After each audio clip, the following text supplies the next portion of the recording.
नमस्कार दोस्तों, ocean network में आपका स्वागत है। अब तो 2 दिन बचे हैं और 1 जून को अंतिम दौर का मतदान, इसी दिन एग्जिट पोल, यानी पता चल ही जाएगा एग्जिट पोल से कि कौन सरकार बना रहा है। कुछ लोगों को अभी भी गलतफहमी है, पर मुझे लगता है कि हमें, आपको और देश को गलतफहमी नहीं है। गलतफहमी किन किन को है? जो मोदी विरोधी देश के भीतर भी हैं, कुछ तो चुनाव भी लड़ रहे हैं, कुछ चुनाव नहीं लड़ रहे हैं।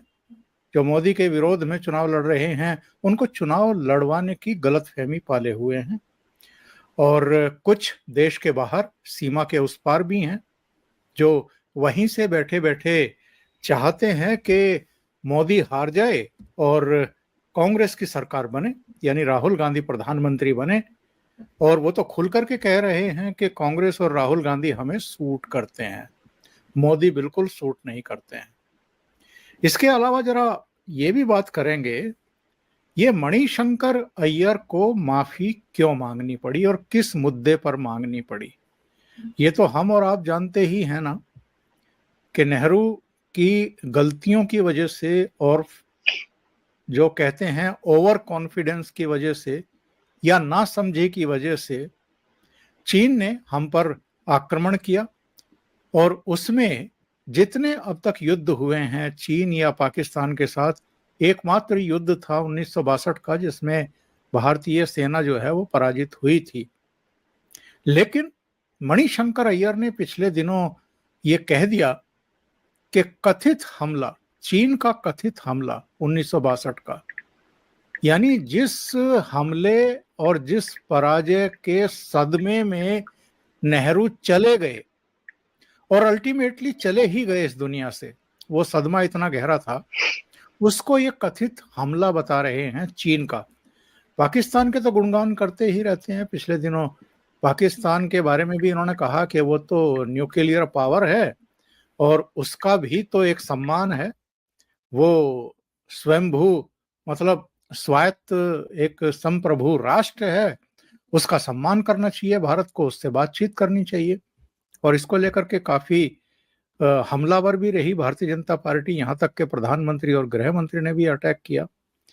एक और मुद्दा है, उस पर भी चर्चा करेंगे। प्रियंका गांधी का एक बयान, रोहतांग सुरंग का नाम उनकी माताजी के बजाय अटल जी के नाम पर रखे जाने को लेकर के उनकी तीखी प्रतिक्रिया आई है। इसके अलावा जरा एक अरविंद केजरीवाल का भी बयान आया है कांग्रेस के साथ गठबंधन को लेकर के, और उनके बयान के बाद कुछ गंभीर प्रश्न खड़े हुए हैं, उन पर भी चर्चा करेंगे। तो मेरे साथ जुड़ रहे हैं प्रयागराज से अनुपम मिश्रा जी, उनको जोड़ करके हम चर्चा को आगे बढ़ाते हैं। अनुपम जी, बहुत स्वागत है आपका, नमस्कार।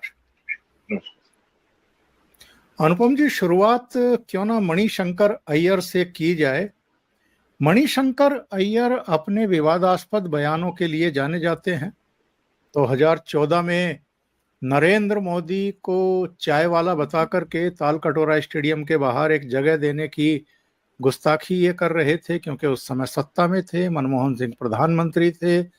किसी पत्रकार ने पूछ लिया था कि भारतीय जनता पार्टी और एनडीए ने नरेंद्र मोदी को प्रधानमंत्री पद का उम्मीदवार बनाया है, तो उन्होंने कहा था कि लिख लीजिए, 21वीं सदी में नरेंद्र मोदी देश के प्रधानमंत्री नहीं बनेंगे, नहीं बनेंगे, नहीं बनेंगे। फिर 2019 में भी इनका एक इसी तरह का वाहियात बयान आया। 2024 में तो अब तक कई आ चुके हैं। अब ये आकर के फिर पाकिस्तान के बारे में और चीन के बारे में बयानबाजी कर रहे हैं। तो कांग्रेस का भट्टा बैठाने में इनका भी योगदान है, और कहीं ना कहीं लोगों को सोचने समझने का एक मौका भी देते हैं ये। देखिए सर, मणिशंकर अय्यर चाय वाला, नीच, ये सब जो कुछ कह रहे हैं, ठीक है, मैं मानता हूं कि भारत के प्रधानमंत्री को नहीं कहा जाना चाहिए, लेकिन चलिए, अब ये तो मणिशंकर अय्यर और प्रधानमंत्री मोदी के बीच की बात है, और इससे प्रधानमंत्री को फायदा ही हुआ है, नुकसान तो हुआ नहीं। और उसके बारे में मैं पढ़ना भी नहीं चाहता। मैं ज्यादा बॉदर हूँ इस बात से कि जब वो हिंदुस्तानियों को डराते हैं ये कह के कि पाकिस्तान से डरो वरना वो तुम्हारे ऊपर एटम बम फेंक देगा, पाकिस्तान के मन की करो वरना तुम्हारे ऊपर एटम फेंक, मतलब वो पाकिस्तान को भी मैसेज दे रहे हैं और हमको भी डरा रहे हैं। उन्हें इस बात के लिए गिरफ्तार कर लिया जाना चाहिए, उन्हें इस बात के लिए गिरफ्तार कर लिया जाना चाहिए। वो पाकिस्तान को भी मैसेज दे रहे हैं और हमको डरा रहे हैं। दूसरी बात, आज जो उन्होंने कहा कि the alleged attack of China, यानी चीन द्वारा कथित हमला, यानी कहा जाता है कि चीन ने हमला किया। 3,500 आदमी खो दिए हमने। ओंकार जी, हमारी माता जी बताती हैं कि उन लोग स्कूल कॉलेज में हुआ करती थी और हमारे सैनिकों के पास स्वेटर्स नहीं थे, वो पूरे देश से महिलाएं लड़कियां स्वेटर्स बुन बुन के भेजती थीं। और कैसे कैसे हमारे सोल्जर्स के पास जूते नहीं थे, हमारे सोल्जर्स के पास गर्म कपड़े नहीं थे, हमारे सोल्जर्स के पास हथियार नहीं थे। और हम देखिए, मैं कभी इतने कल शब्दों का इस्तेमाल केजरीवाल के अलावा किसी के लिए नहीं करता, लेकिन आज मैं नेहरू के लिए कर रहा हूँ। ये नेहरू की मूर्खता में वो जो चावल लाई और उनको हिंदी चीनी भाई भाई और सिक्योरिटी काउंसिल की उनको सीट दे देना और देश को सुदृढ़ ना करना, देश को ताकतवर ना करना। उसी दौरान इन्होंने ग्वादर पोर्ट भी ओमान से रिफ्यूज कर दिया था। आज जो ग्वादर हमारे लिए इतना बड़ा सरदर्द बन गया कि हमको चाबहार जाना पड़ रहा है, और इस पे भी कभी वीडियो करिएगा तो डिटेल में बताऊंगा। बहरहाल, तो उसी दौरान ये नेहरू जी की जो इनकी इनकी तरीका था, और ये पता नहीं कौन सा रोमांटिसिज्म लेके आए थे, नॉन अलाइन मूवमेंट, कि हम किसी से नहीं जुड़ेंगे। जुड़ तो आप अपने टाइम में रूस से ही गए, बहरहाल छोड़िए। तो आपका एक अजीब सा रोमांस था जिसने हमें बहुत बुरी मौत मरवाया, और ये लेकिन हमारे जम्मू आजाद भारत। जम्मू जम्मू कश्मीर का एक बड़ा हिस्सा पाकिस्तान ने कब्जा लिया, ये भी इनकी मूर्खता की वजह से। 370 भी तो उन्हीं की देन है, बिल्कुल। 370 भी इनकी देन है। तो कुल मिलाकर आजाद भारत ने हमें सिर्फ एक युद्ध हारा, और वो जवाहरलाल नेहरू के चलते, और बड़ा ह्यूमिलेटिंग, बहुत ही ज्यादा ह्यूमिलेशन हो नहीं सकता। और मैं इसकी नेहरू की ये हालत हो गई ओंकार जी कि जिस आरएसएस को उन्होंने बैन किया था 1962 में युद्ध हारने के बाद, 1963 के 26 जनवरी के गणतंत्र दिवस के परेड में उन्होंने आरएसएस की टुकड़ी को बुलाकर उनसे मार्च पास्ट कराया। नेहरू को अब, मतलब मैं समझता हूं इससे बड़ा इकबाले जुर्म, इससे बड़ा अपनी गलती का पब्लिक अनाउंसमेंट दूसरा नहीं हो सकता कि जवाहरलाल नेहरू ने आरएसएस की टुकड़ी को चाइना वॉर के बाद, अच्छा क्यों कराया? वो देश के अंदर एक कॉन्फिडेंस भरना चाह रहे थे, क्योंकि देश डिमोरलाइज था, और उनको समझ में आया कि जिस आरएसएस को उन्होंने बैन करके दूध की मक्खी की तरह निकाल के फेंक दिया, आज उसी की जरूरत पड़ी कि आपने उनको 26 जनवरी की परेड में वो डंडा लेके आरएसएस वालों ने मार्च किया, देश को बताने के लिए कि साहब घबराने की बात नहीं है। तो ऐसे जहां हम 3,500, हमारी जिंदगी की सबसे बड़ी आजाद भारत की शिकस्त, और उसको ये जोकर कथित हमला कहता है। अपने दर्शकों को एक बहुत इंटरेस्टिंग बात बताऊं ओंकार जी, मैंने अभी अभी आपको एक किताब का रेफरेंस भेजा है, और आप चाहिएगा तो अपने वीडियो में इसको नीचे लगा दीजिएगा। जिस समय 1962 में चीन ने हम पर हमला किया, मणिशंकर अय्यर साउथ इंडिया की गली गली में घूम के चीन के लिए चंदा एकत्रित कर रहे थे। आप सोचिए ओंकार जी, ये आदमी कांग्रेस का सांसद है। जब चीन ने हम पर हमला किया तो ये कम्युनिस्ट पार्टी से जुड़कर चीन के लिए पैसा इकट्ठा कर रहे थे भारत में। मतलब मैं तो निशब्द हूं। और उसके बाद जब ये इंडियन फॉरेन सर्विस आईएएस के लिए बैठते हैं, तो सबसे पहले आईबी की रिपोर्ट और पुलिस की रिपोर्ट आई, का साहब इनको नहीं बैठने दिया जा सकता, ये तो एंटी नेशनल है। फिर साहब इनकी प्रिविलेज फैमिली थी, इधर से फोन हुआ, उधर से फोन हुआ, और कांग्रेस में बात होके तब तक उसके तुरंत बाद इन्होंने अप्लाई किया था, नेहरू जी को अप्रोच किया, कुल मिलाकर इनको बैठने दे दिया गया और इनका फॉरेन सर्विस में हो गया। और आप सोचिए किस टाइप के राजदूत रहे होंगे, ये किस टाइप के राजदूत रहे होंगे, जो आदमी भारत चीन युद्ध में चीन के लिए चंदा एकत्रित करे, जो आदमी आज भी कहे कि पाकिस्तान से झुक के पेश आओ वरना तुम पे एटम बम छोड़ देंगे। ये हमारे फॉरेन सर्विस के आदमी थे। राजदूत तो शायद वो थे नहीं कभी, लेकिन फॉरेन सर्विस में तो थे ही। तो कहीं ये बड़ा समय रहते उन्होंने फॉरेन सर्विस से इस्तीफा दे दिया, सांसद हो गए। सांसद बन के भी सिर्फ एक काम किया, साल में 6 बार लाहौर जाना, कराची जाना और इस तरह के इवेंट से पार्ट लेना। आपको याद होगा ये दोनों तो पाकिस्तान जाके बाकायदा एक महफिल में मंच से ये भी कहा कि नरेंद्र मोदी को हटाने के लिए हमें पाकिस्तान की जरूरत है। हमारी आपको ये मदद भी याद कीजिए। होगा कि हमारी मदद करिए। आपको ये भी याद होगा कि एक बार राहुल गांधी ने जाके अमेरिका में कहा था कि सारे पश्चिमी देशों को मिलकर नरेंद्र मोदी को हटाना चाहिए, हमारे देश में दखलंदाजी करनी चाहिए। हस्तक्षेप किस करना किस चाहिए, बिल्कुल। किस हद तक हम गिर गए हैं, आप सोचें कि कांग्रेस के नेता जाके पाकिस्तान में गुहार लगा रहे हैं और कांग्रेस के मुखिया जाके अमेरिका में गुहार लगा रहे हैं कि पूरी दुनिया हमारे देश में दखलंदाजी करे, हस्तक्षेप करे।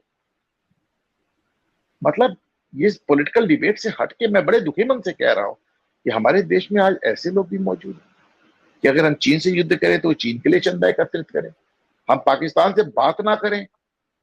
अरे तुमसे अच्छा तो आज नवाज शरीफ ने बयान दिया, मणिशंकर अय्यर, आज नवाज शरीफ ने बयान दिया है कि अटल बिहारी वाजपेयी ने इन दोनों देशों की शत्रुता को समाप्त कर दिया था जब वो लाहौर आए थे, लेकिन हमने यानी पाकिस्तानियों ने उनको धोखा दिया कारगिल में। अगर पाकिस्तान ने भारत को, अटल बिहारी को कारगिल में धोखा नहीं दिया होता तो उन्होंने कहा कि आज हमारे संबंध अच्छे होते और हम आटे के लिए भूखों नहीं मर रहे होते। क्योंकि माना जाता है कि भारत, नरेंद्र मोदी ने बिना एको गोली चलाए पाकिस्तान को उसके घुटनों पे ला दिया। पर जब आपसे बात ही नहीं करनी, आपसे सौदा ही नहीं करना, आपसे बिजनेस ही नहीं करना, हमें बॉर्डर ही खत्म कर दे। अब ऐसे में आप रो रहे हैं रोज। उनको मालूम है कि भारत से सौदा ही था, हमारी खा रहे थे, हम पे गुर्रा रहे थे। और क्यों हम हमारी खा के हम पे गुर्रा रहे थे? क्योंकि हमारे पास मणिशंकर अय्यर जैसे लोग थे, राहुल गांधी जैसे लोग थे। इनसे बेहतर तो वो बंदा नवाज शरीफ है जिसने आज खुल के कहा कि साहब भारत ने तो अपनी तरफ से मसला सुलझा दिया था, हमने उनकी पीठ में छुरा घोंप दिया। ओंकार जी, और ये सब किसी भी टनल का नाम सोनिया गांधी के नाम पर क्यों होना चाहिए? सोनिया गांधी का कंट्रीब्यूशन क्या है? प्रियंका गांधी वाड्रा को बड़ा इस बात पर परेशानी है, ऐतराज है कि अटल जी के नाम पर रोहतांग सुरंग का नाम क्यों रख दिया गया? देखिए साहब, ये रोहतांग सुरंग का मसला आप समझ लें, ये जब से बनी है तो ये 7 घंटे का सफर 2 घंटा हो गया है। और 140-40 किलोमीटर कितने का जो, या 120 किलोमीटर का जो रास्ता था वो गिर के 60-70 किलोमीटर रह गया है। 2000 में जब अटल बिहारी वाजपेयी प्रधानमंत्री थे तो ये उनका आइडिया था। तो उन्होंने कहा कि साहब ये बनना चाहिए, और उन्होंने कहा कि हमारी बॉर्डर की एक्सेस भी बहुत अच्छी हो जाएगी। तो अटल बिहारी वाजपेयी ने इसके लिए बाकायदा एक सर्वे टीम लगाई। अब तो पहाड़ों में सर्वे होते होते समय लगता है। सर्वे हुआ 2000 में, उन्होंने कहा 2002 तक सर्वे हुआ, 3 तक। उसके बाद वहां पे आपको टनल बनाने से पहले पूरा जंगल साफ करना था, वो सब हुआ, झाड़ झंकाड़ साफ हुआ, बनाने की शुरुआत होने लगी, तब तक अटल बिहारी चुनाव हार गए। 2004 में कांग्रेस आई, उस पूरे मसले को उठा के उन्होंने ठंडे बस्ते में रख दिया, एकदम भूल गया उन्होंने बोलते। आपको तो याद है कांग्रेस के रक्षा मंत्री ए.के. एंटोनी ने संसद में कहा था कि साहब हमने तो बॉर्डर्स एकदम खुले छोड़ दिए हैं, हम तो वहां कोई काम ही नहीं करते, हम काम करते हैं तो चीन नाराज हो जाता है। हमने बॉर्डर की सुरक्षा का यही एक तरीका निकाला है कि बॉर्डर पे हमारे सैनिक नजर नहीं आएंगे तो चीन नाराज नहीं होगा, बॉर्डर पे हम काम नहीं करेंगे तो चीन नाराज नहीं होगा। ऑफकोर्स चीन खुश होगा। वो तो जब नरेंद्र मोदी की सरकार आई और बॉर्डर तक आपकी 4 लेन 6 लेन रोड्स बनने लगी, बॉर्डर्स पे नए नए एयरपोर्ट बनने लगे, बॉर्डर टाउन सुदृढ़ होने लगे, यहाँ से वहां तक जाना आसान होने लगा, एयरलिफ्टिंग होने लगी, तो उसके बाद चीन नाराज होना ही था, जाहिर सी बात है ना। तो ना आपसे कश्मीर के आतंकवादी नाराज थे, ना आपसे पाकिस्तानी नाराज थे, ना आपसे चीनी नाराज थे। आज तो देखिए बाकायदा चौधरी फवाद हुसैन जो पाकिस्तानी सरकार में सूचना प्रसारण मंत्री थे, जो साइंस मिनिस्टर थे, उन्होंने खुल के कहा कि पूरा पाकिस्तान चाहता है कि भाजपा और मोदी हार जाए, राहुल गांधी आ जाए और केजरीवाल आ जाए। कमाल की बात है, कमाल की। अपने देश में तुम इस लायक नहीं हो कि वोट डाल सको, अभी जेल से छूटे हो, हमारे देश का तुम चुनाव तय करोगे, बताइए। अच्छा देखें, तो अब ये 2004 में कांग्रेस गवर्नमेंट आई, उन्होंने आते ही मामला ठंडी बस्ते में डाल दिया। फिर 2007 में सो के उठे, फिर थोड़ा काम किया, ऐसे करते करते ये 2008-9 तक 10 तक गए। 10 में 2010 में फिर काम शुरू किया, तो एक टनल की रूफ जो थी वो गिर गई। अच्छा, इसमें इन्होंने क्या किया, इन्होंने समझ गए कि काम वाम हमसे होगा नहीं, काम पता नहीं किससे होगा। इस बीच उन्होंने 2010 में शिलान्यास करा डाला। शिलान्यास साहब बॉर्डर की, अच्छा ये रोहतांग टनल दुनिया में सबसे ऊंची टनल है अपनी तरह की, इतना बड़ा प्रोजेक्ट, और मनमोहन सिंह को इससे दूर रखा गया। क्यों दूर रखा गया? क्योंकि शिलान्यास सोनिया गांधी से करा। कौन है Sonia Gandhi? Who is she? कौन थी? क्यों? उन्होंने एक नेशनल एडवाइजरी काउंसिल, एक उन्होंने राष्ट्रीय सुरक्षा सलाहकार परिषद बना ली जो कि प्रधानमंत्री के ऊपर हो गई। इससे ज्यादा गैर संवैधानिक बॉडी हिंदुस्तान में हुई नहीं। सिर्फ 2 बार इस तरह के गैर संवैधानिक लोग आए हैं, एक बार संजय गांधी जो प्रधानमंत्री को चलाते थे, और एक बार ये सोनिया गांधी ने ये काम किया। तो मनमोहन सिंह को छोड़ दिया गया घर पे, और सोनिया गांधी वहां पहुंच गई, अपना पत्थर वत्थर लगवा लिया। उसके बाद वो टनल की रूफ गिर गई, फिर खत्म हो गया। 2014 में नरेंद्र मोदी आए और 3 साल के अंदर उन्होंने रिकॉर्ड स्पीड के साथ 2017 तक काम कंप्लीट करा दिया। ढाई साल, पौने 3 साल आप समझिए। जाहिर सी बात है, ये आइडिया अटल बिहारी का था, इसकी शुरुआत अटल बिहारी की थी, इसका अंत प्रधानमंत्री नरेंद्र मोदी भाजपा मुख्यमंत्री ने किया, तो इसका नाम अटल टनल पड़ना ही था। और आज प्रियंका गांधी रोना रो रही है कि सोनिया जी के नाम पे टनल था। अरे सोनिया जी का क्या कंट्रीब्यूशन है भाई? क्या कंट्रीब्यूशन है सिवाय इसके कि उन्होंने उस टनल को रोक दिया? सोनिया गांधी का भारतीय राजनीति में क्या कंट्रीब्यूशन है? सोनिया गांधी का भारत में क्या कंट्रीब्यूशन है सिवाय इसके कि उन्होंने अपने घर के हर मेंबर के लिए, अपने मायके में इटली से आए हुए अपनी बहन के लिए, तमाम लोगों के लिए बड़े बड़े बंगले अलॉट करा दिए। जितने घर में सदस्य थे सबके पास 3-3 एकड़ का बंगला। और क्या कंट्रीब्यूशन है आप बताइए? ये पूरी कहानी है साहब अटल टनल। और ये फवाद चौधरी का आपने जिक्र किया, पाकिस्तान के ये लोग सारे के सारे, वहां की मिलिट्री भी, वहां के आतंकवादी संगठन भी, वहां के बिगड़ैल ये पॉलिटिशियन भी नरेंद्र मोदी को क्यों हटाना चाहते हैं और कांग्रेस को चाइना भी क्यों तो लाना चाहता है, चीन भी चाहता है, अमेरिका भी चाहता है, तमाम पश्चिमी ताकतें चाहती हैं। इनको देखिए, आप इसको समझें, 200 साल अंग्रेज हम पे राज कर गए। वो आज भी इस बात को बर्दाश्त नहीं कर पाते हैं ब्रिटिशर्स। 104 सैटेलाइट हमने एक साथ छोड़े। 104 सैटेलाइट में 90 सैटेलाइट अमेरिका के थे, बाकी इंग्लैंड के, फ्रांस के, जर्मनी के थे। ये आज भी इस बात को बर्दाश्त नहीं कर पाते कि हमने उनसे ज्यादा अच्छी तकनीक डेवलप कर ली। देखिए, तकनीक का, टेक्नोलॉजी का मतलब क्या होता है? टेक्नोलॉजी का मतलब ये होता है कि आम आदमी को सुलभ हो जाए, तभी वो टेक्नोलॉजी है। तो आप अपना सैटेलाइट खुद नहीं छोड़ पाते। जैसा कि प्रधानमंत्री नरेंद्र मोदी ने कहा था कि जितनी महंगी आपकी ग्रेविटी फिल्म बनी है, उससे कम बजट में तो हमने मंगल पे यान भेज दिया। आप अपने अपने सैटेलाइट छुड़वाने के लिए हमारे पास आते हैं, और ये बात आपको बर्दाश्त नहीं होती। आपको बर्दाश्त नहीं होती। आपके न्यूयॉर्क टाइम्स में अजीब अजीब से कार्टून्स छपते हैं कि साहब एक वो स्पेस क्लब है जिसमें लोग टाई कोट पहन के टाई चाय पी रहे हैं, और बाहर एक भारतीय गाय की रस्सी पकड़े हुए खटखटा रहा है कि हमें भी अंदर आना है। इस तरह के तमाम कार्टून आपने देखे होंगे। उनसे बर्दाश्त नहीं है। तो साहब केवल पाकिस्तानी नहीं हटाना चाह रहे हैं, चीनी हटाना चाह रहे हैं, अमरीकी हटाना चाह रहे हैं, यूरोपियंस हटाना चाह रहे हैं, आतंकवादी हटाना चाह रहे हैं। कुल मिला के वो तमाम लोग हटाना चाह रहे हैं जिनको भारत की राइस बर्दाश्त नहीं हो रही है। और दुर्भाग्य से ऐसे लोगों का एक बड़ा हिस्सा भारत के अंदर भी मौजूद है। अनुपम जी, 1 जून को ही मल्लिकार्जुन खड़गे ने इंडिया अलायंस के घटक नेताओं की मीटिंग क्यों बुलाई है? पहला ये, और दूसरे ये कि ये अरविंद केजरीवाल का आज एक बयान आया, राजदीप सरदेसाई ने कोई इंटरव्यू लिया है जिसमें वो कह रहे हैं कि ना तो कांग्रेस से हमने लव मैरिज की है, ना अरेंज मैरिज की है, ना कोई हमारा अस्थाई रिश्ता है।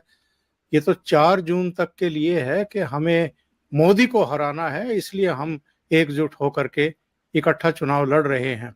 ये वही कांग्रेस है जिसको गाली दे दे करके इन्होंने आम आदमी पार्टी खड़ी की थी और चुनाव जीते थे, और ये भी कसम खाई थी कि हम कांग्रेस का समर्थन नहीं लेंगे। उसके बाद समर्थन भी लिया, और अब तो कांग्रेस के साथ दिल्ली में गलबैयां लड़ रहे हैं, हरियाणा और गुजरात में भी मिलकर के लड़ रहे हैं, और चंडीगढ़ में भी सपोर्ट कर रहे हैं, लेकिन पंजाब में नहीं कर रहे हैं।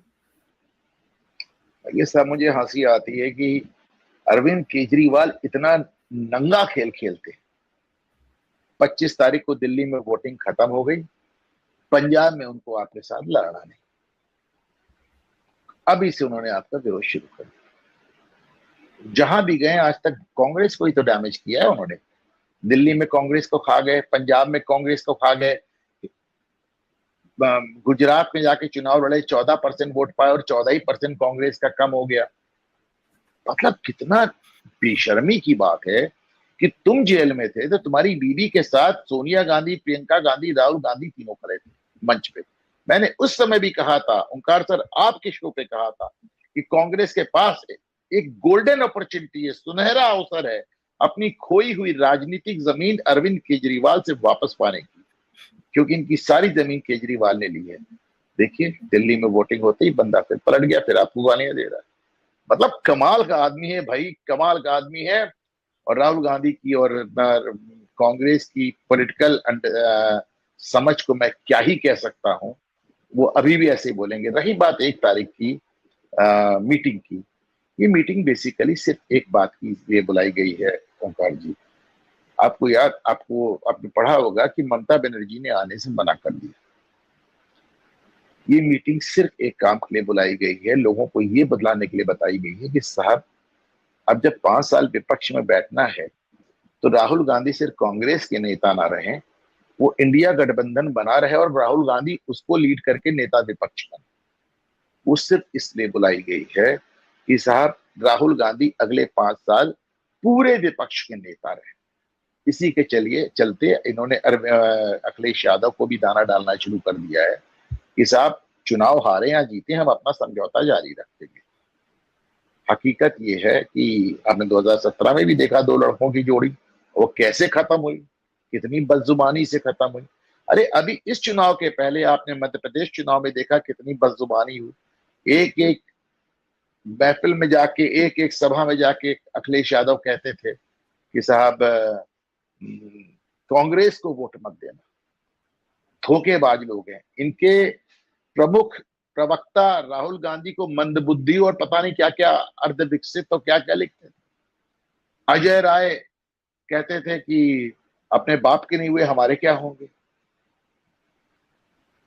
तो ये जो 1 जून की आप बैठक देख रहे हैं, मूलतः विपक्ष को यह समझाने के लिए है कि तुम्हारे नेता राहुल गांधी हैं और इसीलिए ममता बनर्जी ने आने से इनकार कर दिया। केजरीवाल शायद उस बैठक में ना जाने के लिए ही आज उन्होंने ललकार दिया है कि हमारी कांग्रेस से कुछ लेना देना नहीं है। साहब हो गया दिल्ली में वोटिंग, अब हम कांग्रेस के खिलाफ लड़ेंगे।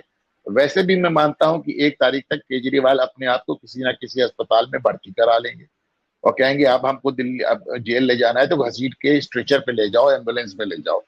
केजरीवाल कोई भी काम बिना नाटक के नहीं करते हैं, आपको मालूम है। आप मान के चलिए वो 1 तारीख तक किसी ना किसी अस्पताल में दाखिल हो जाएंगे। ले दे के इनके पास वही कौन आएगा, आप देखिए मायावती है नहीं, नीतीश है नहीं, वही 2-4 लोगों का जमावड़ा हो जाएगा। शरद पवार चले आएंगे तो वो कभी कभी मुझे लगता है क्या हो गया है उद्धव ठाकरे को, वो चले आएंगे। स्टालिन कभी उद्धव तो लंदन में है, उनकी जानकारी आ गई है। वो मीटिंग में नहीं आएंगे, ममता बनर्जी भी नहीं आएंगी। तो वो आ जाएंगे, उनके साथ जाते हैं। ममता ने तो बाकायदा कह दिया हम नहीं आएंगे। वो स्टालिन वगैरह इन मीटिंगों में कोई इंटरेस्ट नहीं लेते हैं। अखिलेश आ जाएंगे, तेजस्वी आ जाएंगे, राहुल गांधी खड़े हो जाएंगे, हो गई मीटिंग। कहीं ऐसा तो नहीं है कि 1 तारीख की मीटिंग में आगे की रणनीति बनाई जाए। ठीक है, राहुल गांधी की बात तो आपकी मान ली, लेकिन जो सूचनाएं आ रही हैं और इन्हीं के खेमे से आ रही है। अजीत अंजुम की एक सहयोगी है नीलू व्यास, उसका एक वीडियो वायरल हुआ है आज, और वो ये कह रही है बैठी हुई कि साहब अगर मतों की लूट हुई और लूट के सहारे सरकार बनी मोदी की तो बड़ा जन आंदोलन छिड़ेगा देश में और ये मामला कोर्ट में भी जाएगा। राहुल गांधी तो कहते ही रहे हैं लंदन वगैरह में कि किरोसिन छिड़क रखा है, ये हुआ है, वो हुआ है। तो कहीं ऐसा तो नहीं है कि कांग्रेस पार्टी सहयोगी गठबंधन दलों के नेताओं की टोह लेना चाह रही हैं कि हम 4 जून को नतीजे आने के बाद जो बवाल खड़ा करेंगे देश में, उसमें वो कितने सहयोगी होंगे। मैं नीलू व्यास की आवाज सुनवा देता हूँ, वीडियो तो नहीं दिखा सकता दर्शकों को, कॉपीराइट का मामला बन जाता है। तो मैं आपको बता दूं कि एक बड़े जन आंदोलन की भी तैयारी की जा रही है। जन आंदोलन उस संभावना में होगा अगर मान लीजिए कि वोटों की चोरी पकड़ी जाती है, तो फिर इसको लेकर कैसे बड़ा जन आंदोलन किया जाएगा। बहुत सारे एक्टिविस्ट ने मुझे ये भी बताया कि इसको लेकर हम और की जाएंगे, हो सकता है चुनाव रद्द हो जाए। ये सब अभी सारी पॉसिबिलिटीज। लेकिन आज जहां पर मैं हूँ, ये जगह जवाहर भवन है, और यहाँ पर इन सब चीजों को लेकर एक बड़ा मंथन चल रहा है। इससे पहले इसी तरीके का एक आयोजन बैंगलोर में हुआ था। यानी जवाहर भवन में भी मंथन चल रहा है, इसी तरह का मंथन बेंगलुरु में भी हुआ था। देश के अलग अलग हिस्सों में ये सब चल रहा है, और 4 जून को नतीजे आने के बाद ये शांति से नहीं बैठेंगे। साहब एक बहुत बड़ी बात आपने सुनाई। आपने सुना वो चुनाव रद्द करने की बात कर रहे हैं। वो कह रहे हैं चुनाव ही रद्द करा देंगे। और वोटों की चोरी कैसे पकड़ी जाएगी, आज तक तो ऐसी कोई बात सामने आई नहीं। दिग्विजय सिंह अभी कुछ दिन पहले प्रयागराज आए थे। उन्होंने वहां पे एक स्टेटमेंट दिया था जो मैंने अपने अखबार में बड़ी प्रमुखता से छापा था। उन्होंने कहा था या तो हम चुनाव जीतेंगे और या ईवीएम में बेईमानी होगी, तीसरा कोई ऑप्शन नहीं। वो अटल बिहारी से मत कंपेयर कीजिए, इंडिया शाइनिंग का नारा दे के हार गया और फिर बोले जनादेश शर्मा। ये तो जब 2014 में हारे तो भी इन्होंने कहा जनता को बेवकूफ बना दिया, जबकि चुनाव ही खुद कराया था, बेईमानी कर ली। देखिए तो चुनाव कैंसिल कराने की बात कर रहे हैं। रही बात अदालत जाने में, तो सब अदालत का तो बाहर इनका पैर एक दिन के लिए नहीं पड़ा। ईवीएम को लेके कोई ना कोई याचिका पड़ ही रहती है। अदालत तो आप हर तरह सुप्रीम कोर्ट में लगातार मौजूद हैं। अच्छी बात है, बहुत अच्छी बात है। मैं मान के चलता हूं कि अगर ओंकार जी को ये बात मालूम है, मुझे मालूम है, तो सरकार को भी मालूम होगी। मान के चलता हूं कि सरकार को भी इस बात का आइडिया होगा। वैसे 1 जून की बैठक बुलाने के पीछे एक कारण और बताते हैं लोग। कांग्रेस इस बात को इंश्योर करना चाहती है कि राहुल गांधी का कुछ कद इसलिए भी बढ़ जाए क्योंकि माना जा रहा है कि अगर इस बार तीसरी बार मोदी प्रधानमंत्री होते हैं, नरेंद्र मोदी, तो कांग्रेस टूट जाएगी। बिल्कुल सही बात आप कह रहे हैं। और केजरीवाल और राहुल गांधी के गठबंधन और कांग्रेस के और आम आदमी पार्टी के गठबंधन का तो लगभग अंत होते हुए दिखाई दे रहा है। हो गया साहब, उन्होंने कह दिया, उन्होंने तलाक करा लिया ना। अभी फिर कभी हलाला होगा और फिर होगा निकाह, तो नहीं जानते, लेकिन अभी तो उन्होंने तलाक कह दिया ना। उन्होंने कहा ना लव मैरिज है ना अरेंज मैरिज है, फिनिश्ड।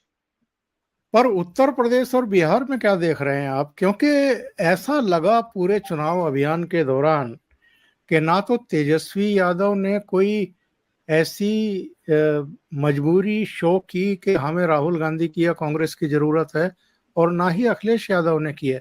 बल्कि अखिलेश यादव के तो कुछ बयान आए हैं, बीच बीच में वायरल भी हुए हैं, कि ये कांग्रेस वाले बहुत उस किस्म के हैं, इनसे होशियार रहना, उनके पुराने बयान हैं, लेकिन वो वायरल किए गए बाकायदा। तो इनके गठबंधन कब तक चलेंगे बिहार में, और उत्तर प्रदेश में कब तक चलेंगे, या ये भी खत्म? जहां तक अखिलेश यादव का सवाल है, इतने लंबे कैरियर में 20 साल के, वो आज तक उनका गठबंधन किसी से नहीं चला ही नहीं। तो महागठबंधन बना के बैठे थे, उसके भी पुर्जे पुर्जे कर डाले। जयंत चौधरी अलग, ओम प्रकाश राजभर अलग, संजय निषाद अलग, पल्लवी पटेल अलग, मायावती अलग। 2017 में बनाए थे वो भी आपने देखे। इनका एक भी गठबंधन आज, इन्होंने कोई गठबंधन छोड़ा नहीं और कोई गठबंधन बचा नहीं। वैसे भी आप जान लें, शिकस्त के बाद गठबंधन होते हुए मैंने आज तक भारतीय राजनीति में नहीं देखा। सर आपने मुझसे ज्यादा राजनीति देखी, क्या आपको ऐसा एक भी चुनाव याद आता है जहां हारने वाली पार्टियों ने तुरंत किसी गठबंधन को बना लिया हो? गठबंधन तो वैसे भी ये लोग चुनाव की पूर्व संध्या पे बनाते हैं। ये गठबंधन का कुछ चक्कर नहीं है। ये ऑडियो बहुत डेंजरस है, जहां पे ये बैठ के ये सारी पार्टियां ये बात कर सकती हैं, क्योंकि हकीकत तो इन्हें मालूम ही है ना। ये बोले कुछ भी, हकीकत तो इन्हें मालूम ही है। तो ऐसे में ये सब बात ये जरूर कर सकती हैं कि साहब जैसे किसान आंदोलन भड़काया था, तो फलाना आंदोलन निकाला आंदोलन भड़काया था, तो इस बार नतीजे आते ही पेट्रोल तो छिड़का ही हुआ है, आग लगा दिया जाती है और हम चुनावी नतीजों को मानने से ही इनकार कर दें। अभी तक देखिए, इन्होंने काफी समय तक 50 चुनाव हारे और सारे चुनाव में कह दिया बेईमानी है। तो इस बार ये चुनावी नतीजों को मानने से ही इनकार करने वाली बात आ रही है। मायावती भी लगातार ईवीएम पे प्रहार करती रहती है, वो इन लोग के गठबंधन का हिस्सा नहीं है, पर ईवीएम पे वो भी कहती रहती है। ईवीएम को लेके सभी लोग का रोना चलता रहता है, उसका क्या कर सकता है कोई। शायद साउथ इंडिया में दूसरी ईवीएम भेजी जाती है, नॉर्थ इंडिया में दूसरी ईवीएम भेजी जाती है, कर्नाटक में दूसरी ईवीएम भेजी गई, वेस्ट बंगाल में दूसरी ईवीएम भेजी गई। तो अब इसका कैसे क्या कहा जाए, लेकिन इसमें दो राय नहीं है कि इन लोग शरारत जरूर करेंगे। और इसको कैसे देखते हैं, चलते चलते इस पर भी एक चर्चा कर ली जाए।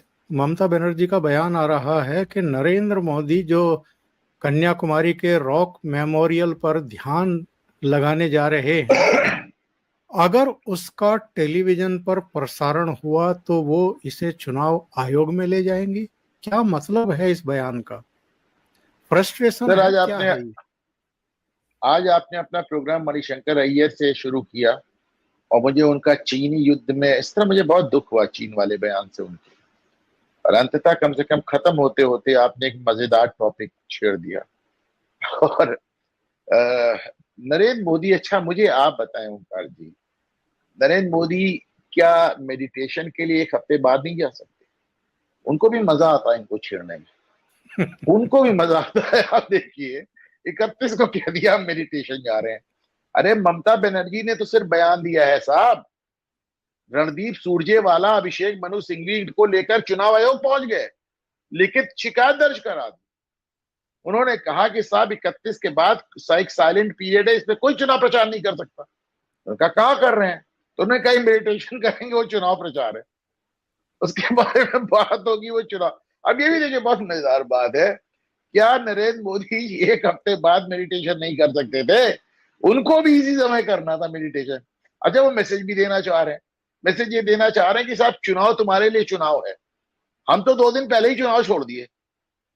तुम 1 तारीख कह रहे हो, हम तो 30-31 पहले ही छोड़ दिया मैंने साहब चुनाव। हम जा रहे हैं, हम तो चले हमारे ध्यान लगा लें, तुम लोग हार वार के रहो तो हम आते तब तक। तो मतलब वो भी, उनको भी देखिए, वो बैठे बैठाए एक तीर से 2 शिकार किया उन्होंने। एक तो उन्होंने ये दिखाया कि साहब तुम लोग चुनाव में लगे हो, मैं जा रहा हूं ध्यान लगाने। ये अपने आप में कितनी बेइज्जत करने वाली बात है कि जहां हर आदमी गले तक चुनाव में फंसा है, उन्होंने कहा अच्छा ठीक है चुनाव ना लड़ते रहो, मैं चला ध्यान लगाने। और दूसरा ये कि साहब अब वो उसको लेके परेशान है। पिछली बार केदारनाथ में उनके पिक्चर्स आ गए थे, वीडियो आ गया था, अब सब परेशान है कि साहब अब ये बीच में आ जाएगा तो क्या होगा, तो कैसे होगा। तो मेरा ये मानना है कि नरेंद्र मोदी साहब के मेडिटेशन वाले प्रोग्राम के बारे में मीडिया जब बताएगा तब बताएगा, बताएगा नहीं बताएगा वो सामने आएगा, लेकिन कांग्रेस और ममता बनर्जी के सौजन्य से ये बात जितनी ज्यादा प्रचारित हो सकती थी हो गई। आपको ध्यान होगा एक बार जब कमलापति त्रिपाठी कार्यकारी अध्यक्ष बनाए गए थे कांग्रेस के, तो अर्जुन सिंह में और कमलापति त्रिपाठी में, ये किस ईयर की बात है सर?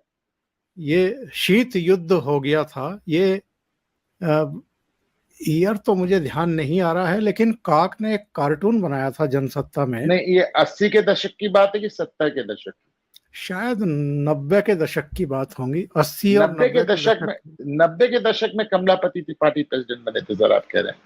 कमलापति त्रिपाठी का करियर तो मैंने देखा, मुझे तो कमलापति का करियर ही नहीं याद है साहब। मुझे कार्यकारी अध्यक्ष हाँ 80 के दशक की बात होंगी जब ये जनसत्ता शुरू।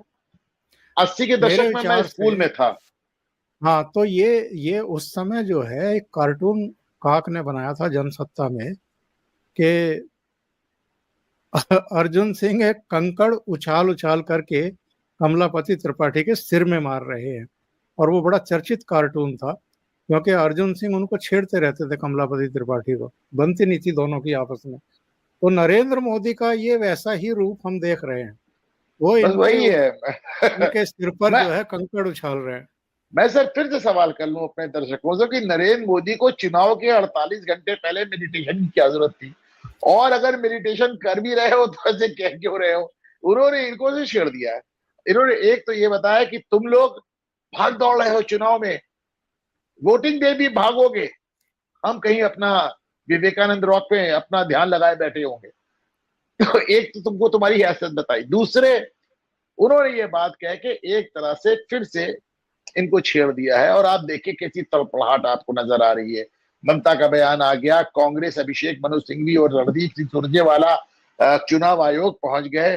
अभी कल आप कहते हैं अखिलेश यादव को। अच्छा देखिए एक चीज और होगी, अभी इन्हीं में से कोई बहुत बड़ा पॉलिटिशियन निकलेगा और मोदी के बहाने सनातन को गाली देने लगेगा, और उसका असर आपको सातवीं चरण पे नजर आएगा। बहुत बहुत धन्यवाद Anupam ji, ocean Thank you, network sir. के लिए इतना समय निकालने के लिए और Thank you, कई sir. मुद्दों पर Thoroughly चर्चा। enjoyed myself. Thank you. Thank you sir, thank you so much.